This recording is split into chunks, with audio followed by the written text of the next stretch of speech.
After the failed uprising in Russia a few days ago, the Wagner PMC Group will go back to Ukraine while Yevgeny Prigozhin begins exile in Belarus. It may be that the Belarusian dictator saved both Putin's regime and Prigozhin's private army, and it may be that Lukashenko is sitting on a time bomb. It was already a weird coup in that it didn't originally seek to oust Putin, the chief executive, but rather oust the defense minister Shoigu, while leaving Putin in power as the chief executive and figurehead of the Russian state. On the surface, this looks like a win for the Russian regime.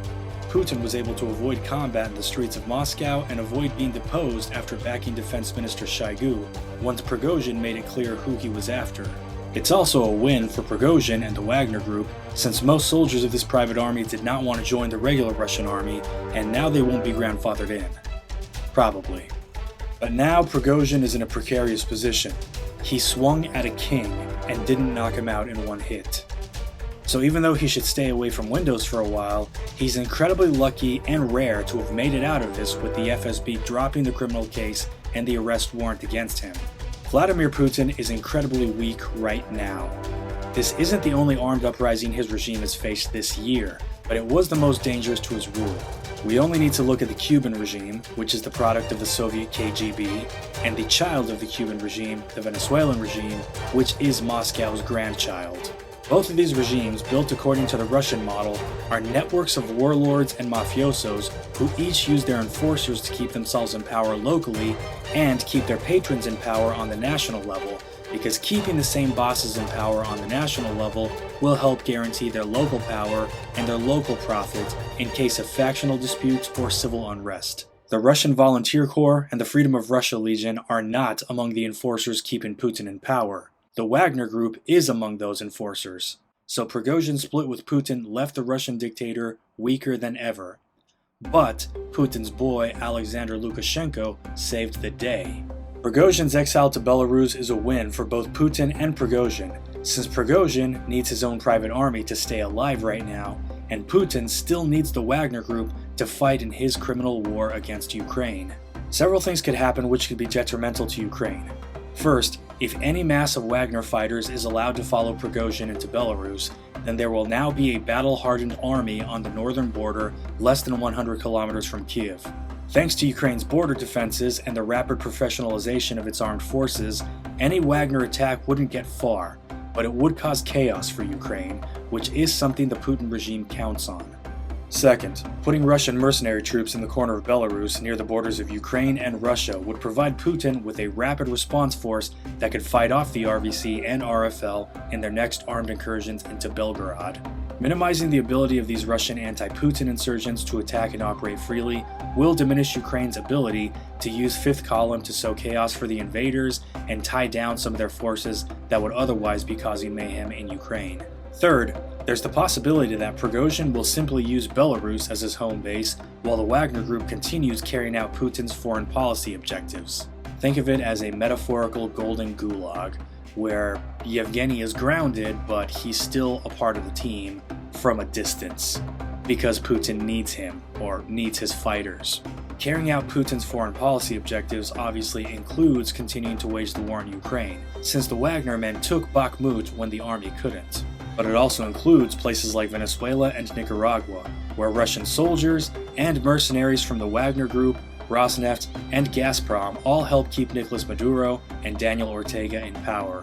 By the way, if the AFU wants to do a side action and sweep the Russian troops out of Venezuela and Nicaragua, well, that would be fabulous. Lukashenko is making a big gamble by letting Prigozhin into Belarus. It could be that Prigozhin behaves himself and slowly rehabilitates himself with Putin by continuing to work for Putin from exile.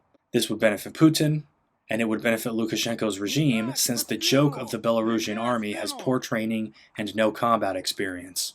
It certainly benefits Lukashenko in the short term, since he's able to fulfill his role as Putin's strongest ally, which is probably the reason why he's still alive. However, there is a very personal and self-serving reason for why Lukashenko would offer safe haven to the rabid Russian who tried to overthrow Putin. Even though Lukashenko is Putin's most loyal ally in the region, it's no secret that Putin was and is planning to fully annex Belarus by 2030. This would expand Russia's borders, and it would give the Russian regime a new population to tax and a new body of men to mobilize, draft, for the war in Ukraine. Hence, keeping Prigozhin and some of his Wagner fighters around could shield Lukashenko from having his country annexed right out from under him. But he's also taking a big risk by offering exile to Putin's former chef. It could be in the future that Prigozhin returns to Putin's good graces by using Wagner fighters to take over Belarus and hand it over to Putin on a silver platter. Or, since we know Prigozhin now wants to be the Tsar of Russia, it's equally possible that someday Prigozhin might simply take over the country on his own authority, install himself as dictator, and then use Belarus as a base to prepare to reinvade Russia in the future. Fairweather friends can be a huge liability in wars and crises, and we didn't just see this in Russia recently. Maduro's regime has learned this lesson the hard way with the Colombian guerrillas. Hugo Chavez spent years courting the FARC dissidents and the ELN and gave them safe haven in Venezuela. They're socialist Marxist guerrillas, ideologically aligned with the Bolivarian Revolution, so they should be allies, right? Well, now these Marxist socialist guerrillas, who are on paper ideologically aligned to the Chavista regime in Venezuela, have made themselves completely at home in Venezuela, and they've made themselves the new owners and landlords of the border regions in Venezuela that they control. The guerrillas have even defeated Maduro's armed forces in infantry combat when the Maduro regime tried to displace them from their new strongholds. The lesson Lukashenko may or may not learn from this is that today's friends are often tomorrow's enemies, especially when those friendships are built only on the enemy of the enemy is my friend. Thank you for watching Venezuela Explained, and as long as Russian troops and mercenaries continue to operate in Venezuela and keep that regime in power, then we on the Venezuela Explained channel will use our experiences to offer insights into some of the crazy things that Vladimir Putin is doing around the world. Thank you very much. And remember to hit like and subscribe. It really helps out this channel. Slava Ukraini y ojalá que Venezuela sea libre.